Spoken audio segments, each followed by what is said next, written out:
Okay, guys, sorry. I got so carried away talking about the whales that I didn't realize I was running out of time. So this next little video, it won't be that long. We're almost finished with the notes for 4.1 and C.1. Another example of factors that affect distribution is territoriality and competition, essentially. So tigers are solitary animals. They require a large territory, um, and because of this, they need a lot of room. They don't really patrol their areas, but they do visit it and they mark it. And with the growing human population and more land being required for agriculture, many of these tigers are losing their territory. And some territories are too small to support individual tigers, and they don't have enough food. Because of this, the total size of their habitat has been decreased, which lowers the maximum population size. Their carrying capacity has been dramatically reduced because of that. Okay, so the next few slides, I'm going to basically allow you to pause and write down a couple of them. So in general, my recommendation is for you to have 2 or 3 factors that affect the distribution of a species for both plants and animals. So I would like for you to have the details of a couple of them written down. What I suggest to you are the ones that you can think of straight away. So think about the factors that affect the distribution of a plant. And when you have that information, think about, okay, did you think of temperature? Did you think of water? Did you think of light? Whatever you thought of is something that you're not going to forget. So I recommend that if you thought of the amount of light, that you take notes on this particular section. If you couldn't think of anything, then perhaps write down a couple more. But we have this one particular slide is talking about plant species, temperature, water, and light. You're not going to need to learn all of these details, okay? But understanding these concepts will help you be able to explain them on a test and to better communicate your examples. So more plants, we're talking about soil pH, soil salinity, and minerals. So all of these are further factors, limiting factors that affect plant species.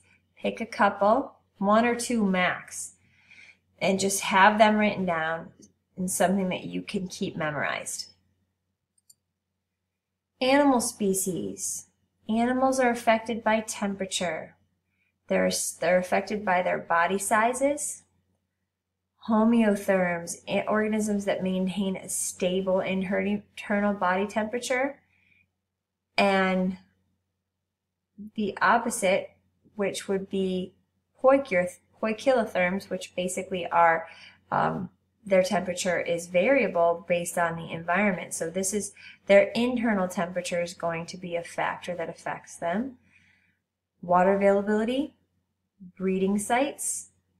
Now, same thing applies. Ask yourself what factors affect the distribution of animals.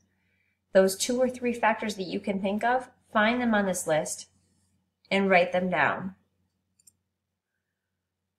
Additionally, food availability, things like competition and where the food is seasonally.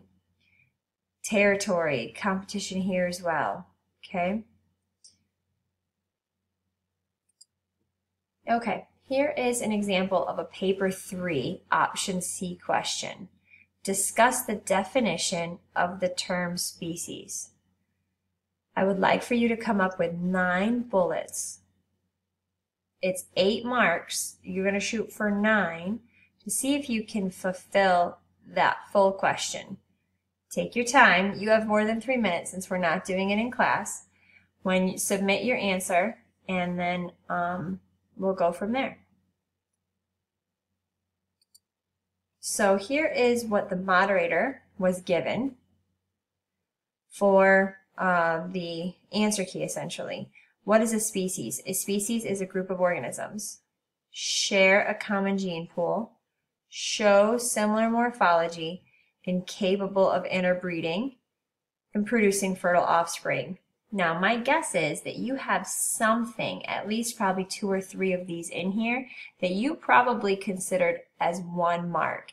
So in some of these instances, marks can be, in one sentence, you could have sometimes 2, upwards of 3 marks. I'm hoping that at the very minimum, you had this, capable of interbreeding and producing fertile offspring. You could further qualify, what is a species? It's a group of organisms that have the same genes. You can say basically the opposite of this as well, that dissimilar organisms sometimes interbreed, but their offspring are, these hybrids cannot breed, okay? So in examples of hybrids, mules from a horse and a donkey, or ligers and tigons. Interspecific hybrids are sometimes fertile. Now you will get, this is something we did not talk about in class, but there are some species of seahorses that are considered to be 2 separate species but can produce fertile offspring. This is extremely rare, and they are still debating about whether or not these organisms need to be reclassified as possibly subspecies.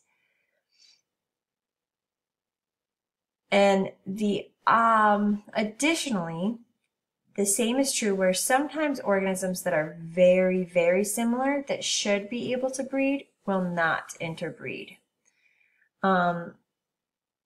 We have not talked about this. This is an example from your book, so make sure you're paying attention when you see it. The majority of what's the rest of this is kind of just stretching for additional stuff. It would apply where we're talking about reference to the problem of species that only reproduce asexually, reference to the problem of defining a fossil species, which we'll get to when we get to genetics, evolution, and reference to the problem of isolated populations gradually diverging.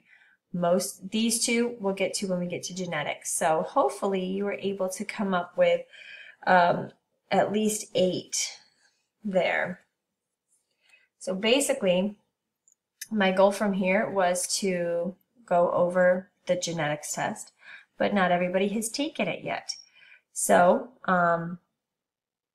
stand by for the next step to class.